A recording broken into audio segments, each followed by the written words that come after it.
طبعا ما شتێکی مدرنە بەنسبەت ئێمەوە ژن بڕۆژکات کات لە پیاو پۆلیس بهێنێ و بەرچاوی قۆڵبەستی کەن و بە بەرچاو مناڵەکانی و پیاوەکەی سوکە. ئەوە بەڕاستی شتێکی زۆر نامۆیە بە مجتەمەعی کوردەواری خۆمان.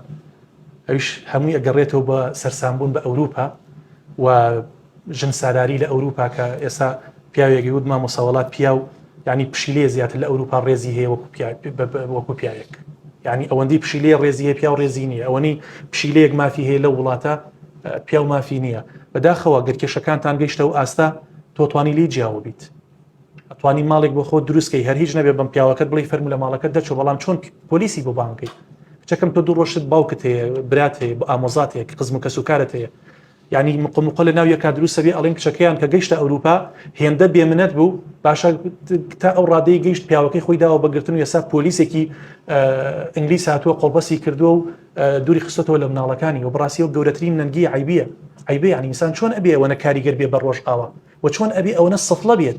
ئاخە پیاوێ هەزارها تەزحی بۆ تۆ داوە، قوربانی بۆ تۆ داوە، تەنانەت بەسەر بەحرا بەسەر ئەو هەموو حوت و تاریکی و سەرما و گەرماییە تۆی گەیاندە ئەوروپا، تۆ چۆن ئەڕۆی ئەوەندە سەفڵابی بەرامبەر بە پیاوەکەت بڕۆی پۆلیسی بۆ بانکەی.